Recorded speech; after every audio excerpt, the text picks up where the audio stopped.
Today, I invite you to think about your destination. If you don't know where you're going with your business, how do you know which is the right vehicle to take you there? Let me give you a practical example.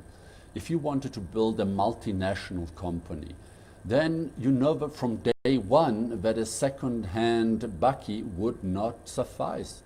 You need to start putting systems and processes and start thinking about support structures and the accounting system so that you can scale your business quickly.